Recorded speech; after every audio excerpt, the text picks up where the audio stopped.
Welcome into another episode of Home Field Advantage with Will Hyland, mixed with Kyle Diezel's filling up. Happy to have you in this week for a new episode. I got Kyle with me. We're going to talk all NHL tonight with our NHL preview. We've done it in the past with the with the NFL. We've done it multiple times with the NFL, and now we're going to do it for the first time with the National Hockey League. So I'd like to welcome you all into the program, those of you watching on YouTube and listening on wherever you get your podcasts. Happy to have you. I'm happy to have Kyle with me too. Kyle, how are you today? I'm doing quite well. Can't complain. The weather's been nice the last few days down here in Vermont. How about over there in Maine? Things are going well. I mean, you walk outside this morning, putting on a winter jacket, maybe even, as our friends up north say, a toque, and then the next thing you know, in the afternoon, I'm coming home and it's 65 degrees and I'm shedding all that and I'm wearing a t-shirt. So we're at that point. But yeah, it's bizarre, Kyle, because it's football season, right? That's what a lot of us think about right now in October. The weather's crisp. I know you work out of school. I work out of school. We both have, fall sports going on. Oh, yeah. But tonight we're going to be talking about winter sports. And the NHL, I think, is sneaky exciting even to a casual sports fan because there's so much parity. We've seen parity in the NFL start to increase this year and last year.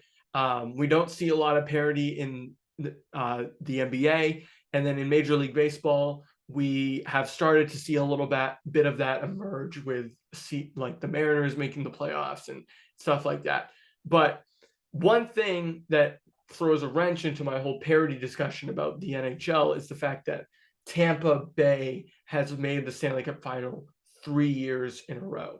And since we're going to be starting off talking about the Atlantic Division, I want to ask you right off the top, now that we've got the pleasantries aside, do you think the Tampa Bay Lightning can represent the Eastern Conference for a fourth consecutive year? The answer should be pretty obvious. They've done it the last 3 years, and they're bringing back pretty much almost the same team as the last year and the last 2 years before that. I don't see them possibly just not making it. I think they're a strong enough team, lots of veterans on the team, but I do think it's going to be a very different story, though, in the Eastern Conference this year, especially with the team down in the Metropolitan, the Rangers from last year, a team that wasn't expected to do so well, come up out of nowhere, almost make it to the Stanley Cup Finals. And I think right now, Tampa's a little bit older, but they have the veterancy. But I think it's going to be a hard-nosed battle to try to make it back all the way to the Stanley Cup this year. But I'm not saying they can't make it. They can. They're probably one of the favorites, but right now it's going to be tough. Yeah, I definitely agree that, like we were just saying, there's so much competition in the Eastern Conference that it's not going to be a cakewalk by any stretch of the imagination with the Lightning this year. And you're entirely correct. While they have lost some guys in recent years, most notably like Blake Coleman going to Calgary, or I can't remember some of their that a couple of years ago they had a really strong third line. A couple of those players ended up moving on to other cities, and they had the Braden Point injury last year, but this is still a team. You got Steven Stamkos, Nikita Kucherov, Vasilevsky in net, and they're going to be just as good as they always have been in terms of in the biggest games they're going to show up. But your point about the Rangers is well taken. They played one another last night, and New York has a little bit of the same flavor as Tampa, right? And they've got really talented offensive players.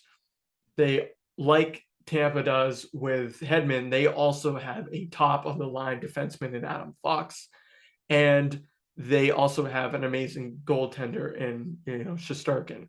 So they're very similar teams. How do you see the rest of the Atlantic shaping up? What do you think about the Leafs or the Panthers or even the Bruins, Senators, and Red Wings, some of those other teams in the middle of the conference or division there? What do you think about those teams?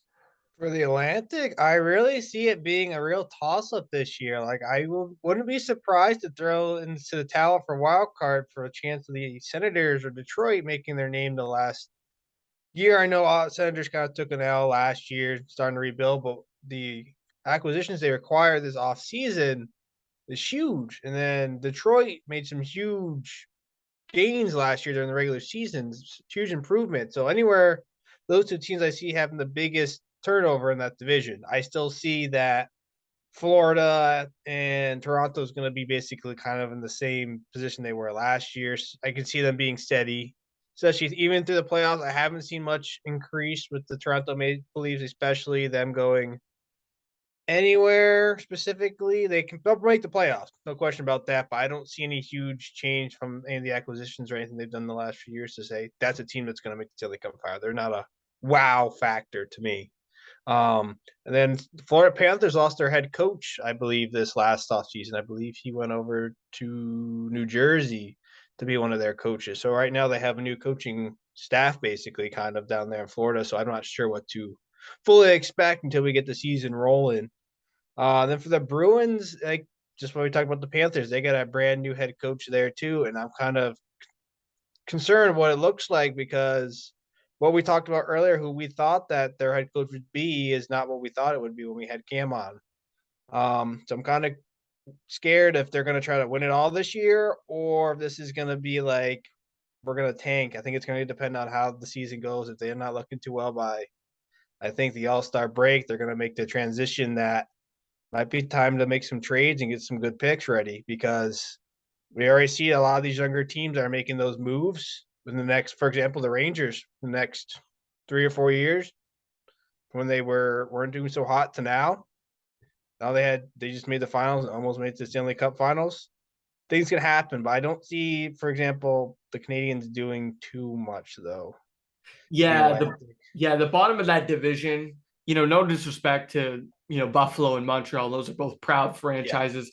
But I mean, Montreal, I don't really believe in Cole Caulfield or Nick Suzuki as like top of the, No. top players offensively. And, Carey Price is going to be gone most of the year in many scenarios. He's kind of old and washed up too. He's what, like Right. And he hasn't 37? played a lot of hockey recently. He really hasn't played dating back to even the bubble year, or the year after, even the year they made the final. He didn't play a lot during that regular season. He just Yeah. kind of carried them on their playoff run and it hasn't really done a lot since. The one thing I'll push back on a little bit, one with the Bruins and one with the Panthers. I'll start with Florida. So Florida, yes, they are a different team in that they have lost Jonathan Huberdeau and Mackenzie Weegar, both in that trade to Calgary. However, they did get back Matt Tkachuk, who, in my opinion, is one of the best two-way wingers in the league. But they did lose 115 points in Jonathan Huberdeau. And sure, they might have replaced that with Tkachuk, but this is still a team that Anthony Duclair is going to be injured for a while. They've got the Spencer Knight, Bobrovsky situation in net. And there are a couple more question marks. I don't think it's going to, much like with the other team in Florida, with Tampa, I don't think it's going to be smooth sailing for the Panthers either. Like you mentioned, they have a good coach. So it might not be as even as you mentioned or as we feel.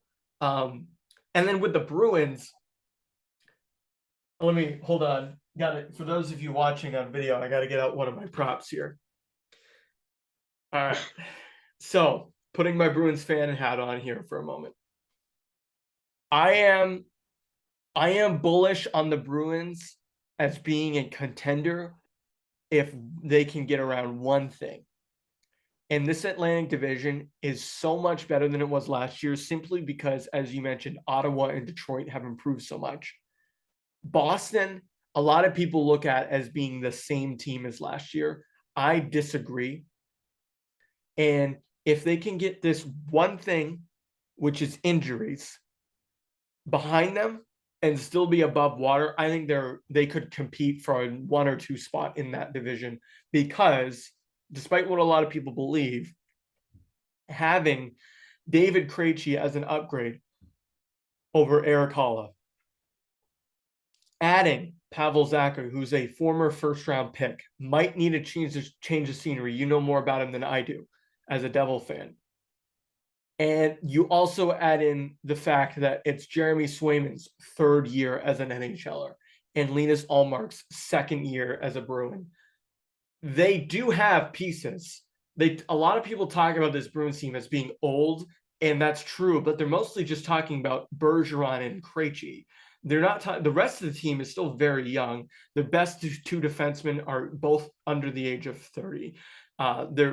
I would say their best forward is David Pasternak. He's also under the age of 30.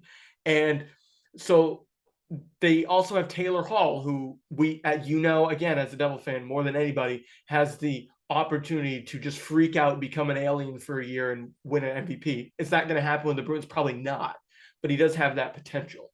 So this idea that the Bruins are old and on the edge is partially true, but they're also a team that has a ton of pieces down the roster that could help them compete. But as you mentioned, the Ottawa Senators are just so much better than they have been in recent years because of Giroux and DeBrincat and Cam Talbot. Do you see them displacing any of the following 4 teams, Tampa, Toronto, Florida, or Boston, for a playoff spot? That's tough. I mean, like you said, the real factor is going to be injuries and who's going to be really hot basically after the All-Star break. I can't tell you now who it's going to be, but I definitely can see them. Like I said, I could see them seeking up there. Same with Detroit in there for a wild card spot. Saying who they would knock out really depends on who's going to start off hot and who's going to start off cold to start the year. And sometimes if you got a real hot start and you build up enough lead, sometimes it's hard to catch. But if you keep it close enough, like we saw last few years, you can still catch them. But I think they could knock off, just to name 1 or 2. I could see them knocking off the Bruins, depending on, like you said, injuries being a huge factor. Right. But I could also see them knocking off potentially the Panthers, like you talked about. They're really uncertain, especially at goaltending, who they're going to be. And that's a huge factor going toward the playoff time is after the All-Star break is who's your hot goalie. If you don't have a hot goaltender, number 1 goaltender, might as well just say I'm not going to go far in the playoffs or make it. Right. And you also, the good thing about the Panthers is they do have a 2, right? Yeah. And same with the Bruins. And I would say that those 2 teams have the best goaltending duos in the division. You can make a case for the Leafs, but I'm not willing to go there yet with Matt Murray and the other guy there, Samsonov. I'm not willing to go there yet with them, but I think when you get into that second half of the season and you have the back-to-back games, like a game on a Saturday and then a game on a Sunday afternoon, or a game on a Wednesday and then you're traveling somewhere for a Thursday, like those games can often be where you drop points. And I think what we can both agree, as good scholars of sports, is when there's more competition in a division, not only does a team like Detroit, Ottawa, or maybe Boston displace points from a team like Florida or Tampa or Toronto, but they come down, because when you take points away from somebody, the top team comes down and you go up. It's not always like in other sports where there's a finite amount of points that you can get in a season. Most playoff teams get between 90 and 115, right? And so if you have a team like Florida, who was a 120-point team last year, and suddenly they're only like an 106-point team because of the changes we've discussed, then those other 14 points might get displaced among teams in their division, like a Detroit, like an Ottawa, even a Bruins. So yeah, that's why I think that the Atlantic is pretty fun. I think it was the best division in hockey last year, without a doubt. Um, you I can think it's make a also the case. most physical It was, conference yeah, it was the out of most all physical. the four of them. I mean, I don't know the Western conferences too well because their games mostly played later, so it's harder for me to watch them most of the time. But I do think this is probably the heaviest rivalry conference division altogether. This conference is like who's going to come out the least injured Right. is going to be the team that goes the furthest, and we've seen that. Like you talked about, injury being a huge factor. This conference is not afraid to get physical with you. Right. Yeah, absolutely. And these games, uh, they're going to have more meaning late in the year now than they ever have. And you could say the same about the Metro, maybe the Pacific, which we'll talk about in a second. But these games are going to have a ton of meaning, and it's a war of attrition, as you said. When you get into March and April, who's the least injured, who makes the biggest moves at the trade deadline, who adds the depth. Sometimes the best moves in the NHL at the trade deadline aren't going out and getting a, Chris Kreider or a Taylor Hall or any of these other Kyle Palmieri or any of these other big moves in the East that have happened in the last few years. Sometimes it's having your team get a guy who can slot in as a fifth defenseman or as a third line center, because suddenly you're going to be down bodies with 14 games left to go. Hopefully we won't have the amount of COVID problems we had with game scheduling, and we don't have the Olympics to worry about with all that scheduling drama that happened last year. But moving on to the Metro here, I think the Metro is a really interesting division too, because in my opinion, you could almost argue that the team that improved the most, that could play spoiler the most, is in that division. And I'll tease that for a second, but I'll start with you. Who do you think comes out of the Metro division at the end of the year? And then we'll sort of hash it out from there. That's so tough to say. Maybe, hold on. Maybe we should wait and do that at the end. We might want to Maybe. wait and do that at the end. The full Okay. playoff picks, the final four at the end. We'll do that at the end. But for like the top teams, like who are your like top 2 or 3 in that division? And then we'll hash out the middle. I mean, my top two teams probably it's tough to say who the top two are because there's so many good teams. Like the younger teams, for example, in top two younger teams that are probably the best would probably be the Hurricanes and the Rangers. Right. No question about that. But the most experienced two teams would be the Penguins and the Capitals, you could say. Those are like my top 4 teams in the Metropolitan that like you have to go through to have a chance anyone else, or basically anyone else in that division. Those are the 4 teams you have to go through to have a shot of making the playoffs. Absolutely. And now that we're not talking about the Atlantic anymore, I guess for my prop is now finding its way back to the shelf here. But yeah, totally agree. The you can hear the ice maker in the background, but we are talking about hockey, so it works. So in the Metro, I think Carolina has been building and building and building for years, and they lost some pieces. They lost Vinny Trocheck and Nino Niederreiter, but they got Max Pacioretty and Brent Burns. And to me, those are 2 guys who are veteran NHL badasses, right? Correct. And that signals to me that the Carolina Hurricanes understand what kind of situation they're in. That they're in a really tightly contested division. They have the boogeyman that knocked them out last year, which is the Rangers, who are very good and very tough, but also very fast. And then, as you said, they've got the experience of the Penguins and the Capitals, who, I mean, I'll never count the Capitals out of a playoff series. No. I know they've have some early exits since they won their cup 4 years ago, but they are definitely still a force whenever you've got Alex Ovechkin hanging out, ready to go off and score 4 goals in a game. So yeah, I totally agree with you. Now, my tease was I think the Blue Jackets are gonna play spoiler a little bit. We just talked about in the Atlantic the teams that are going and taking points from another. I think you could argue that of any team in the East that improved the most, it's not the Panthers getting Kachuk. It's maybe not even the Senators getting Giroux and DeBrincat.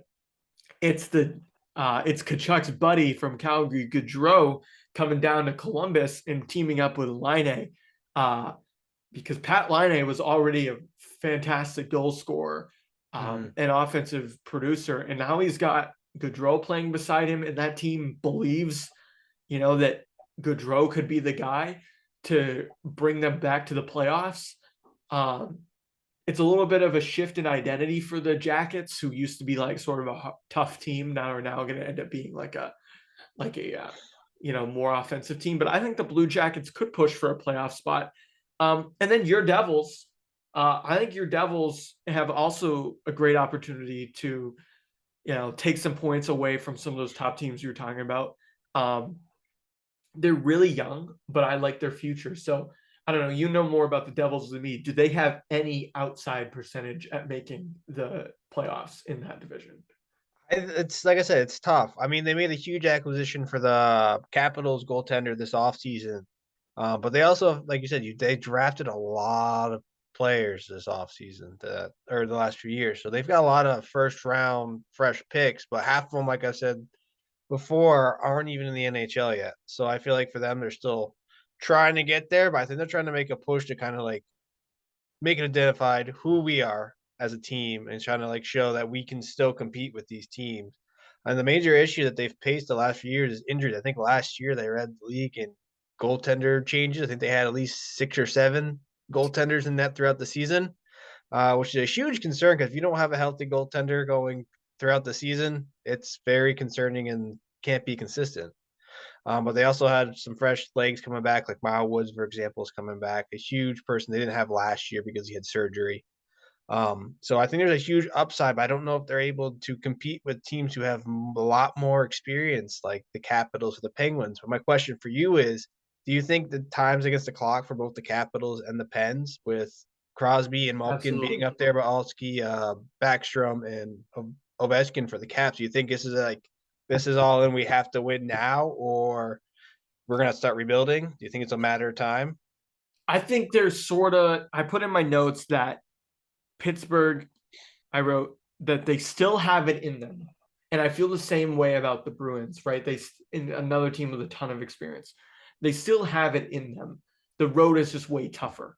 And I also, with the Pens, don't really trust Tristan Jarry. He seems like a little bit of a puddle in the playoffs. Like, I don't know. They had an epic collapse against the Rangers. And then a couple of years ago, when they lost to the Islanders, it was just really, really sloppy. And I just don't really trust him. For Washington, Darcy Kemper is a huge X factor. He just won a cup with the Avs. He's got a ton of experience as well. He's been in multiple playoff runs with Colorado. But with Washington, it's a little bit of the same as what tends to happen to them the last few years is they get to the playoffs and then they just get pushed around.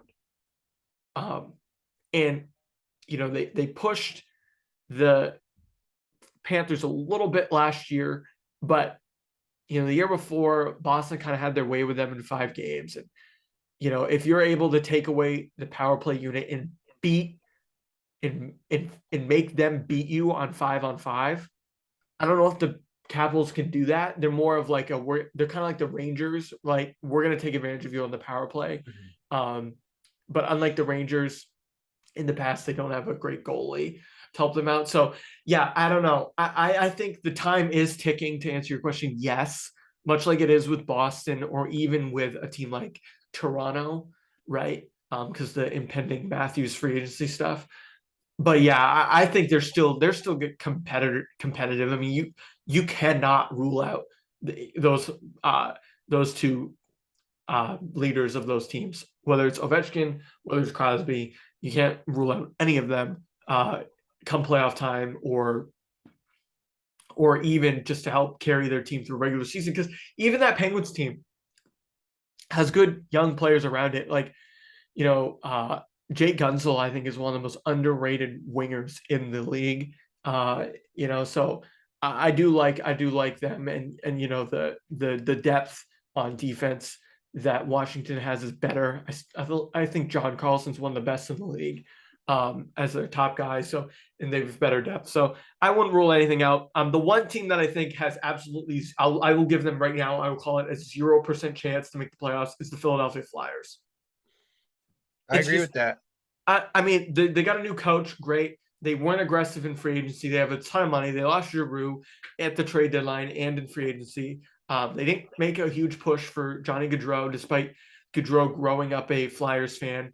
It was just, they didn't really do anything. And, you know, a couple of years ago, they had some huge expectations after the bubble year. And then they just have been sort of meddling, and they've made questionable contract decisions.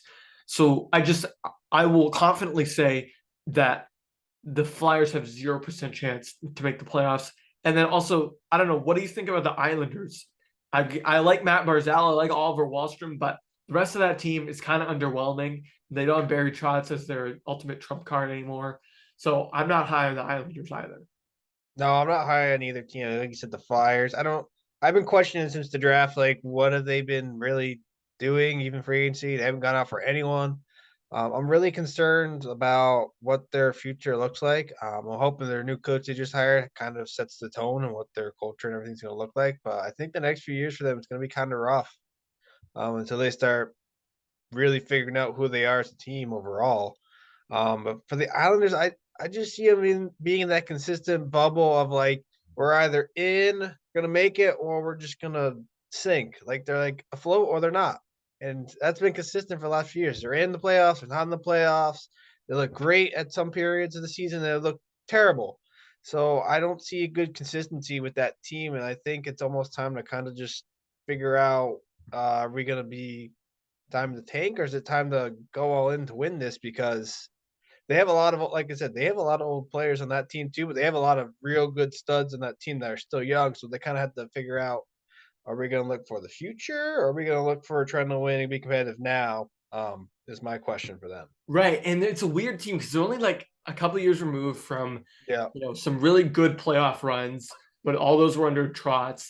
And then they just signed Matt Barzal this extension, and I think he's a very underrated player.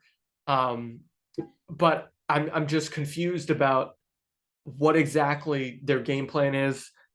Same thing with the Flyers. So I think New Jersey, of those three teams, the three bottom teams, I put Columbus not up with the others, but in the middle. But those three bottom teams, New Jersey, Islanders, Philly, I think the Devils actually have the best chance, because sometimes you see these young teams, you know, they put it all together randomly in a year. You know, we've seen that happen in the past with, you know, the old Sharks teams, or Yeah. the early days of the recent Maple Leafs teams, like when Matthews and Nylander and stuff were really young. Like sometimes you just get a collection of young, cheap players, and you know, you get a goalie who you can believe in, and then suddenly, you know, you're knocking on the door of a playoff spot. So I mean, as a Devil fan, I know you are, I wouldn't be too surprised if your team is the fifth or sixth team in that division rather than the eighth or seventh. So maybe we can end on a good note there. And I guess the last thing I'd have is, I didn't talk much about the Rangers, but I echo everything you say about them. They have an elite ceiling. That's what I had in my notes for the Rangers. All right, heading out west, Kyle. I'm just gonna ask you straight up. What are the chances? Would you put it greater or less than 50% that the Avalanche repeat as Cup champs? I think out west, I think that it's over 50. I think for them right now, it's basically they have over a 90% chance of repeating again this year. They didn't lose many players this offseason, even after winning. They did lose some key players, but I do think they're able to go back and do it again. if you look at the overall Western Conference, I really don't see many teams standing in their way besides maybe the Flames or Edmonton. I don't even see anyone in their own conference stopping them in Yeah, the Central. I don't see anyone, even though I think the Central is probably the weakest of all four right now yeah. to be in. But they're in that one, so for them it's an easy get to the playoffs, nice easy bye, first round. Um, but I just don't see anyone stopping them. What do you think? Yeah, I mean, and that's a good way to play it, like, or good way to say it. Like, if Colorado like gets Dallas or Winnipeg in the first round, like, I'm sorry, like, as good as Connor Hellebuck is, and Jake Ottinger like freaked out in the playoffs last Mhm. year against the Flames, but they still lost in seven. So, I mean, I'm not huge on the Stars, but I'm looking at these other teams that would line up against them, like Nashville. Like, I'm taking Colorado in that series, or you know, Dallas, Winnipeg. Like, I'm taking Colorado in a first round Yeah, series, but in that Central, I do think you still got to look at the Blues with a little bit of respect. I know the Blues sort of underperformed a little bit last year in the postseason. There's a lot of question marks about Tarasenko um, their goalie situation. You know, they let Huso walk away and all yeah, this other stuff. But I do think, with Rob Thomas and O'Reilly and some of the other guys they got there, like they still have correct. a core there that can compete. So I would say St. Louis has a chance in that division. Minnesota, that's what I want to ask you about. Like their top line's really good. Like Joel Eriksson, great player. Kirill Kaprizov, awesome. Their other guy there whose name is escaping me, he's good on that top line. But I don't really believe in the rest of the team. And Marc-Andre Fleury, does he have one more kick at the can? Like, what's going on with him? Does he want to play there? Does he want to retire? Like, what does he want to do? So there's a ton of like question marks with the Wild. Do you agree? Oh, correct. Absolutely. I mean, like you just saw me doing. They've the last 3 years since they've ever been making it, they have choked more than any other team. I put so much faith in them, so many playoffs runs that make it so far, and they've always let me down and just dwindled away. I've had so much hope for this team over the last 5 years, and now they I don't know, they just can't get that push like Colorado has. You know what Right. I mean? To make that Yeah. deep playoff run. They just Yeah. for some reason just tank. Totally. They're like the Leafs of the West. Like Yes. seriously, like they'll have a fantastic regular Regular season, season, and then right? once they get the playoffs, they'll maybe win one or two, and then even Yeah, maybe they maybe do not even after sometimes one or win two, around. they'll The just Leafs never do that. Yeah. God. Yeah, And I for the last few years, I thought they'd make it to the at least not to all the way to the Stanley Cup, at least to the finals. They haven't even got close to that. yeah, the West Finals should be a place where if you've got some of those teams that they have, and even back when they had, the Mhm, Sutters and the Parises, and they were competing, and they had like that year that Devin Dubnyk went off and mhm. became like a Vesna candidate. Like all like even in that was 5 years ago. Um, Now, I mean, they've got Kaprizov, who's really good, and they've got Greenway and some of these other players. It just seems like when push comes to shove, they fall over. And that's why I don't really believe in Minnesota beyond the regular season.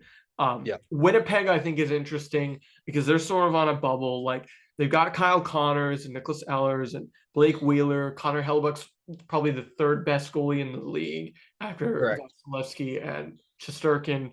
Um, but they just seem like another team that just they they get there but they don't really go there, you know what I mean? Like they don't really show. Like I think a couple of years ago they might have made a West Final if I'm remembering correctly, but they're just not the powerhouse team that you would expect them to be with They some really haven't good made offensive. that real push Yeah. like the Wild has. They haven't really, for some reason, just haven't figured themselves really out yet. I mean, they're still pretty much a young franchise. They're not super old after changing over, but I do think they have more upside. I think they're have a good shot at making the playoffs again this year.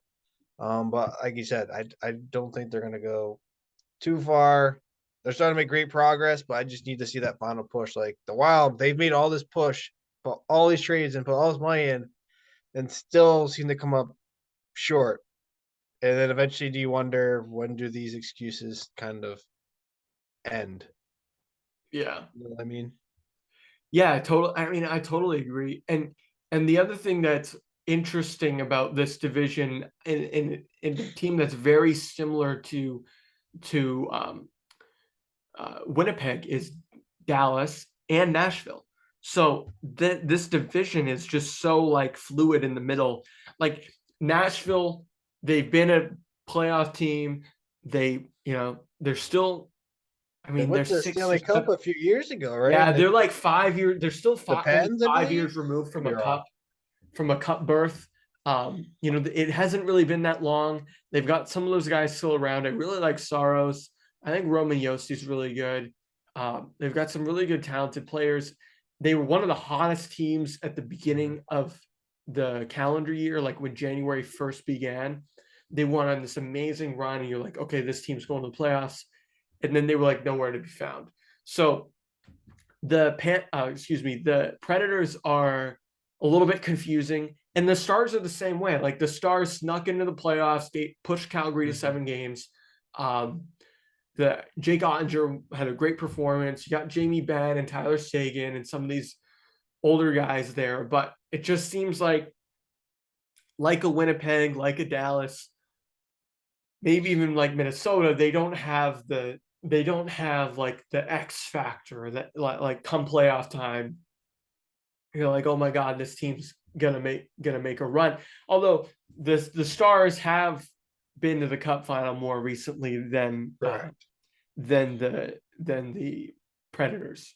So I don't know. Do you think the Stars or the Predators could make the playoffs in that division? I think they can because it's pretty weak otherwise. Yeah, I think so. I think I just like you said, the top real three teams are gonna be St. Louis, Colorado, and the Wild are your top three, and there's a spot right there at number 4 for someone else to sneak on in, Yeah. or even topple down one of those. Probably St. Louis. I don't see Minnesota or Colorado dropping out of the 1-2 Right. spots, but I still think you can sneak in there a chance. But do you think? How about our other two teams that we haven't talked about, the Coyotes and Chicago? Do you think they have any upside coming up this season? Anything that's going to help them Well, improve? if you would define upside as let's lose as many games as possible so that we can draft Connor Bedard, yes. Um, I think Canadians in particular feel the same way about Connor Bedard that they felt about Connor McDavid.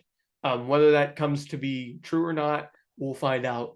But just having my ear north of the border, that's how they feel about Connor Bedard. I'm not a big prospect guy in hockey. It's hard to, we were just talking about how hard it is to watch NHL games. It's even harder to watch like junior games or college games. Yeah. So I'm not like a huge expert on him, but I know that a lot of hockey people feel strongly about Connor Bedard. And Chicago is a franchise that desperately needs something good to go for them. All right. They've had the huge scandal last year. They've been kind of bad for a few years. Patrick Kane, they should probably trade him. Seth Jones and Patrick Kane, two of the best players in the league at their positions, in my opinion. Their careers are going nowhere right now. So they desperately need something like that to happen to them and an excuse to blow it all up. So I could see them tanking. Arizona, what I wrote in my notes is, what are we doing here? ... So that's how I feel about the Coyotes. Is Jacob Chikrin a nice player? Yeah. Can I name a single player on the rest of that team? Absolutely not. So no, I am more confident saying there's a 0.0% chance that the Coyotes make the postseason. I think there's a better chance that they go out there and skate on water than there is that the Arizona Coyotes make. Well, they almost lost their arena last year. They almost didn't pay the bill. Exactly. Nobody nobody believes that they are a legitimate team. They are the team. When's Yeah. the last time they made? Oh gosh, I gotta figure out when they made the playoffs I last. think it might have been like 2015. I want to say like They 2015. were, I think they were hot for 1 year and then they just dissipated. I think it was like 2015 or 2016. But honestly, Diesel, they are the team that when you play NHL 22, you start a franchise as them so that you can move the team. They, they, they, they are just might be the most irrelevant team in all of pro sports, except for maybe the Sacramento Kings. Other than that, I can't think of a more irrelevant team in pro sports. So, yeah, I don't have anything good to say about the Coyotes, unfortunately. Their logo is good. Maybe I can say that. But beyond that, they're a train wreck. So, They made it in 2019, 2020. really? In the The bubble? last time they made it before that was 2012, 2013. Wow. Okay, so except from the bubble season, they haven't made the postseason in 10 years. Essentially, this will be the 10th year. Yeah. Too bad. Too bad because I think it's Gary Bettman's Waterloo. You know, They like I think probably, yeah. he like really wants the team to work so that he can prove that like you can have an NHL team anywhere. Well, okay. I think there are places in the north and especially in like Eastern Canada or the Midwest US that can handle a team more than the Coyotes. But They've made it 9 times in 25 years since their franchise has been established. that's actually more than And I would have guessed. they've only made it to the Western Conference Finals once and Wow. lost. Who was on that team? I That wonder. was in 2012 when they lost to the Kings when they went on to win that Stanley Cup to beat the Devils. Right. Wow. All right. That's So the Coyotes must have been good. They must have had some players. I can't think of who would have been on those teams, but that's interesting. All right. Well, let's move on over here. I think we spent more time talking about the Coyotes than any other team in that division. Um, but it is funny how you can have like clearly the worst team in the league or the most irrelevant team in the league match up against like the same division where everybody Stanley Cup loves. final champions Yeah, are. everybody loves the Avs. But in the Pacific, now I think it's more likely that in the East you're going to have the four teams from each division make the playoffs, and that there's not going to be any wild cards that cross over. I don't believe that necessarily about the West, and we'll talk about that in a second. But in the Pacific, do you think we'll see a Battle of Alberta again in the playoffs? I'll start with that. Calgary and Edmonton.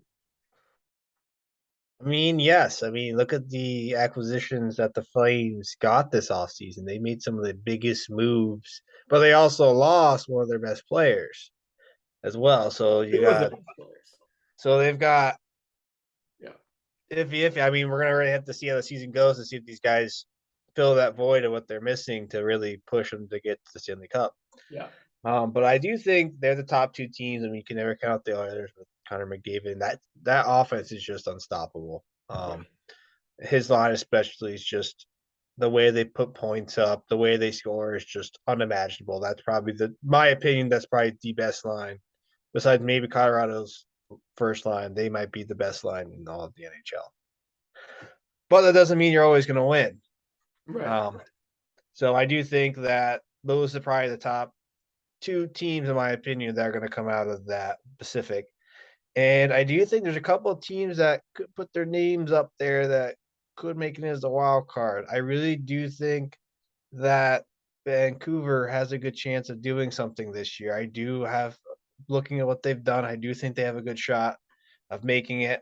Even the Ducks, I think the Ducks had a great season last year, even though they were basically still kind of rebuilding, figure out their future. I do think the Ducks are secretly might make it in there. I do like the Ducks, Wow. Interesting. even though being a Devils fan, we have some good hate toward them, but I do think there's a good chance they're going to make it. The Sharks, for example, I just don't know what they're doing. They extended Tomas Hurdle and then didn't build around him. So it's like he's No. out there literally lone shark. That's And what we he is, saw lone and we shark. saw when they made the Stanley Cup Finals when they played the Penguins that they were just so outmatched in speed. It was just so awful to watch. my opinion, but I just feel like they haven't done anything. They Right. need to do something if they're gonna kind of like with the Islanders. They've just been like up, down, been consistently either doing great or consistently just doing bad, like every other year. It's like you gotta decide. You gotta be consistent, Yeah. but they can't seem to decide that. Okay, so for this division, we talked about Calgary's acquisitions, right? So obviously we talked about them a little bit ago when we were talking about the Panthers and the Kachuk trade, and then with the Jackets and the Goudreau free agency signing. But I think Nazem Kadri could be the difference here because we actually were talking about Colorado and how they didn't lose that many guys. That's true. The one guy they did lose who you could say is significant is Nazem Kadri. Kadri, when he's healthy and not suspended and when he's on the ice, is a difference maker. And, with Calgary, you get sort of this veteran toughness there that I don't think they had with Kachuk and Goudreau. So actually, got to get out my other prop here for my boys up north of the border, my buddies. And actually, I got to get this here too. So for my boys up there in the Sea of Red, all right, I think they're winning the division. And I think the question is going to be, does Edmonton get them? Does Edmonton catch them? Right? Because as you said, the Oilers, really good. But when we're talking about these Calgary additions, Huberdeau is essentially replacing Gaudreau. They got all these guys to sign. All right. They also signed Oliver Shillington in the offseason. They also were able to extend some of these other role players. They were also able to get Uyghur last week to extend and sign long-term. So the Flames, under Coach Sutter and GM Tree Living, have gotten guys to buy in. And I think there's this real optimism up there. I spent some time there this summer. I was in Calgary when Gaudreau signed with the Jackets. There was not a lot of optimism then. But I think in the week since, there's a lot of confidence in Huberdeau, Uyghur, Kadri as top-tier acquisitions. And I think another year of Markstrom, he was one of the best goalies in the league last year. I think they will win the division. Question for me is, does Edmonton beat him in the playoffs? They built their team to beat Edmonton. Elsewhere in the division, though, I think Las Vegas will be better than they were last year.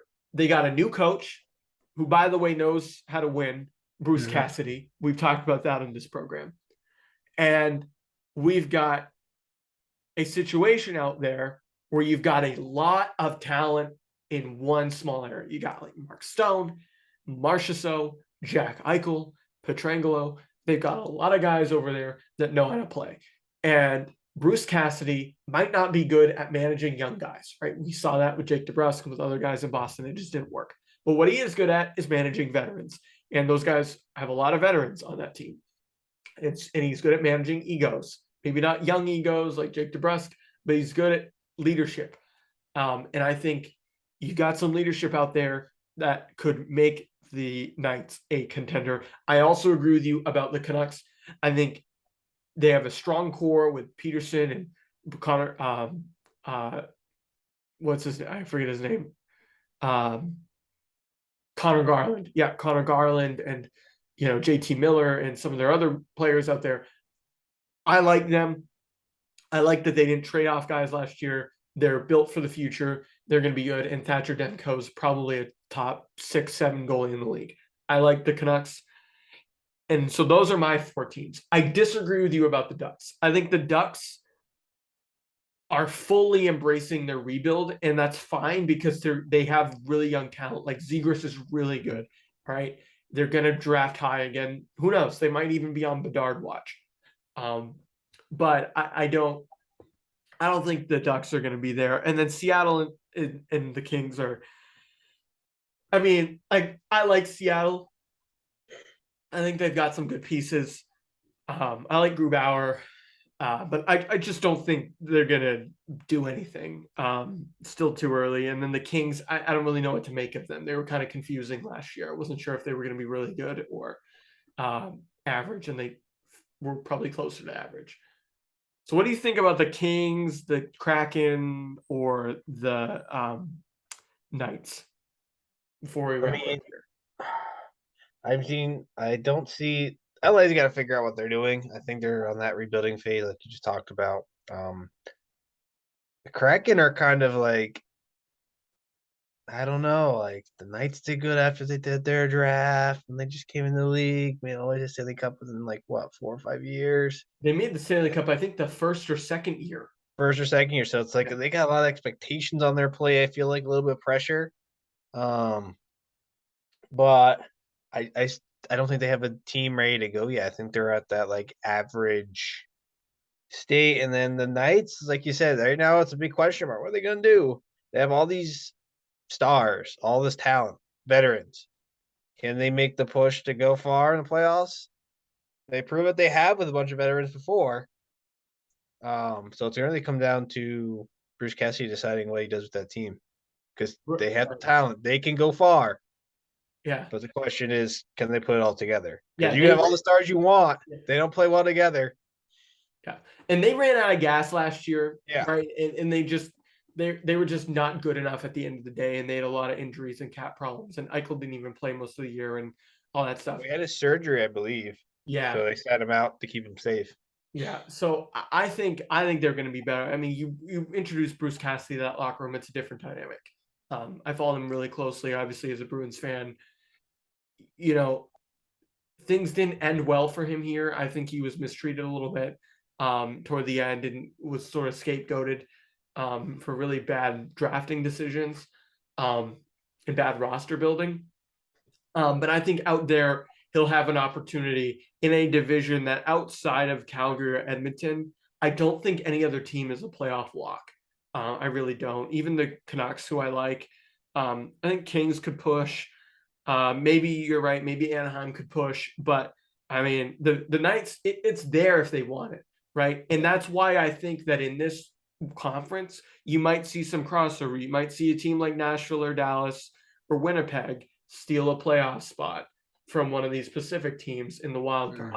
So I don't know. I just think that's something I'm looking at. And then with the Kings, the last thing I'd say about them is, Dustin Brown left. Anze Kopitar still around, I believe. And then you've got Drew Doughty hanging out.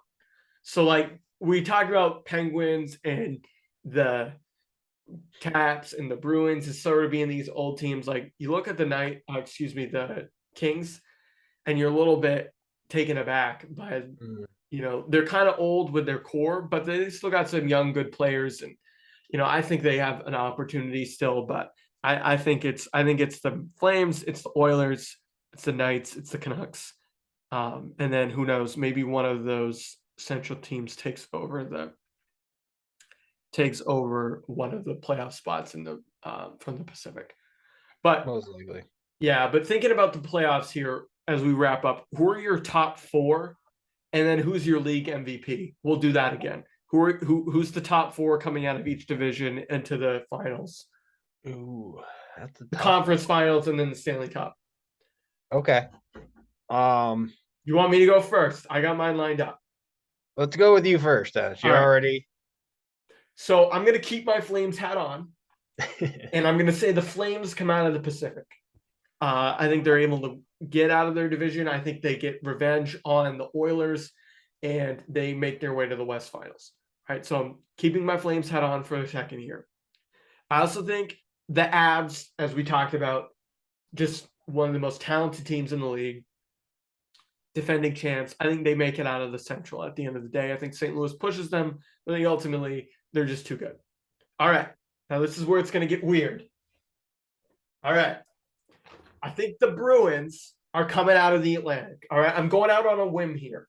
All right, I'm choosing to be bullish on the Bruins because, to be honest, I'm a little bit of a homer, and this is my last opportunity to probably root for Bergeron and Krejci and whatnot.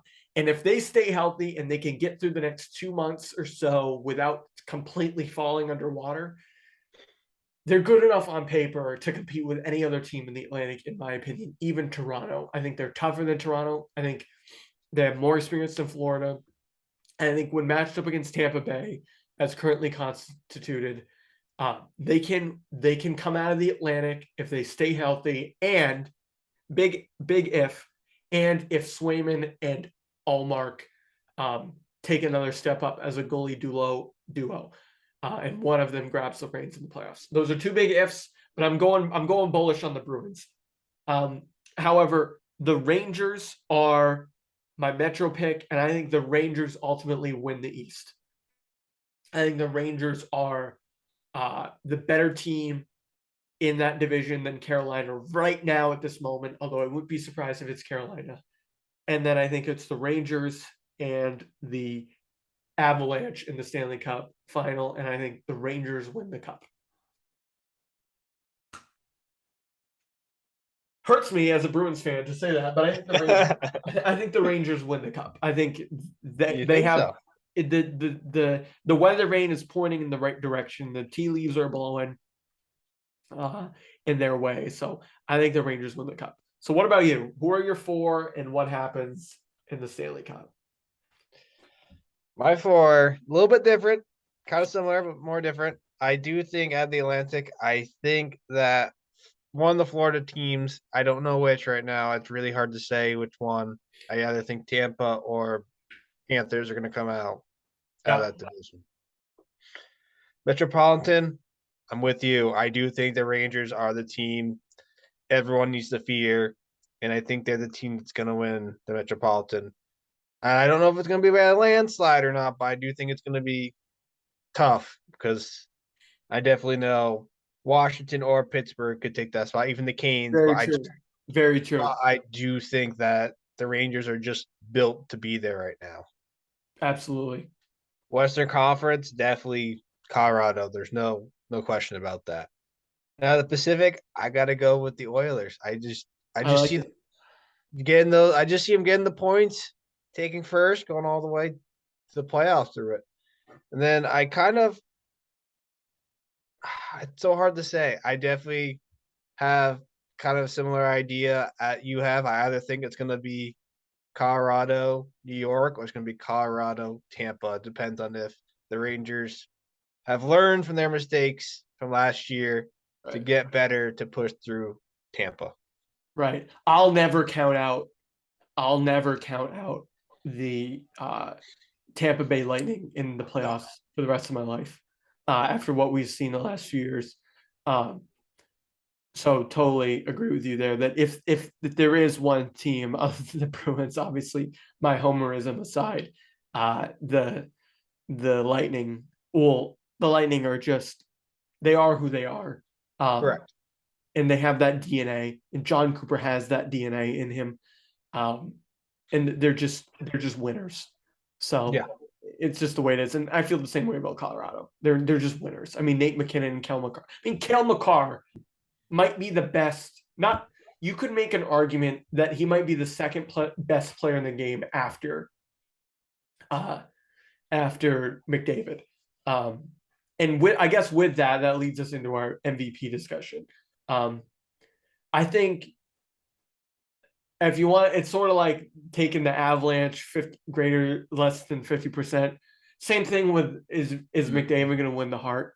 Because I could see McDavid winning the Hart pretty easily. Just because it's sort of like Aaron Rodgers winning the NFL MVP. It's like one of those situations. But I also could see Matthews doing it in a contract year. I could see McKinnon, obviously, because of how good he is, even Makar or Huberdeau or anybody weird like that who just goes off. Shesterkin potentially as a goalie.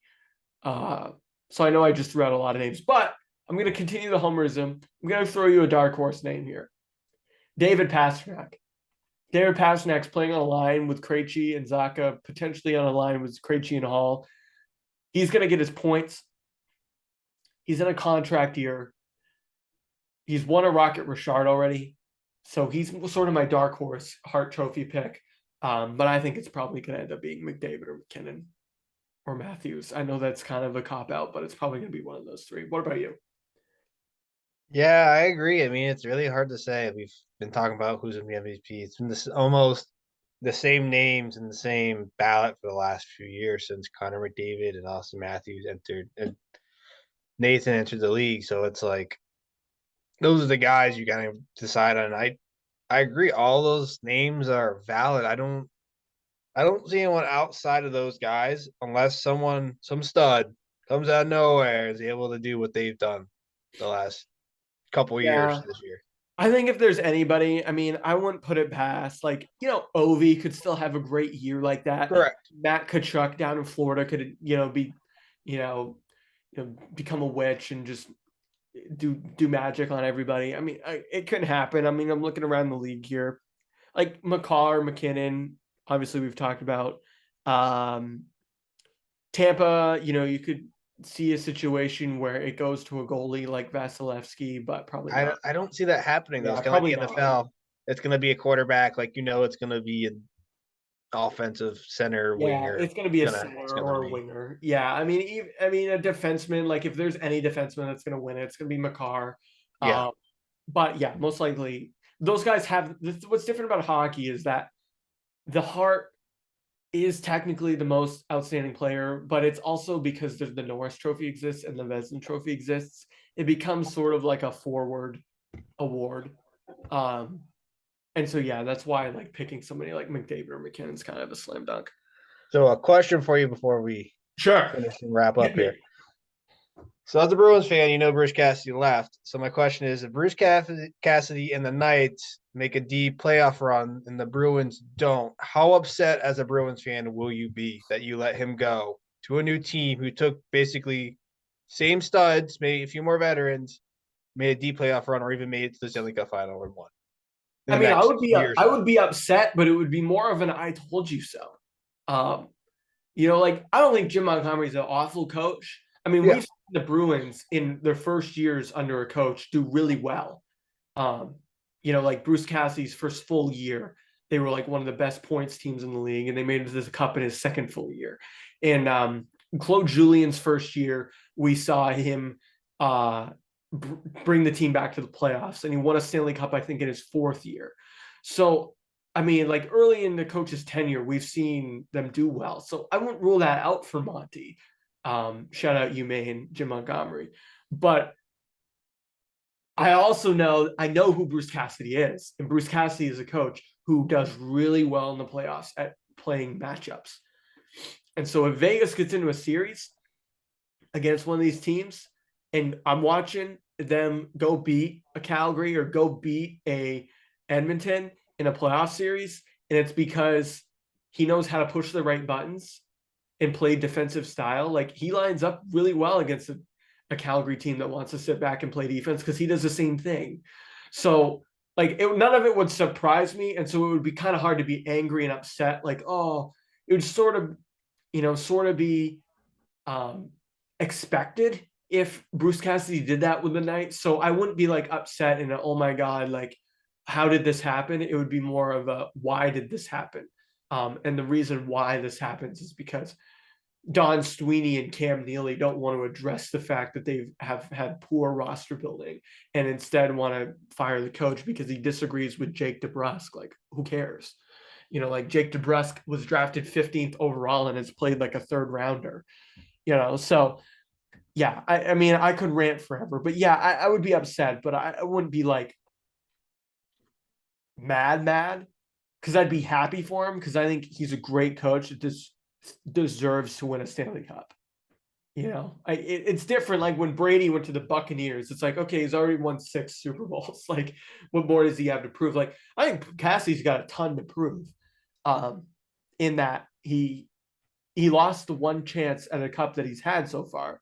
And then he got let go from a job where he had done really well. So He's got a lot to prove, so I'd be happy for him. I like that question though.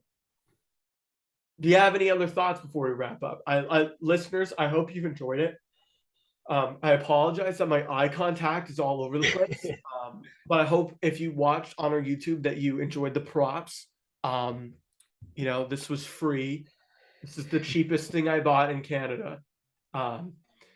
So yeah, I hope everybody enjoyed it. Kyle, do you have anything else to add here?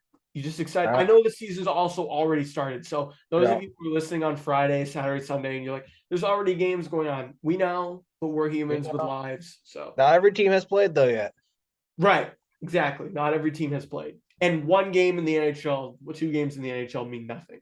So, well, not nothing, but they mean a lot. One win is 2 points. Right. You know what I mean? But if you start 2-0, great. That doesn't always mean you're going to win the cup. So, no. That's what I'm saying. So, all right, Kyle, thanks for coming on. I definitely agree. Every team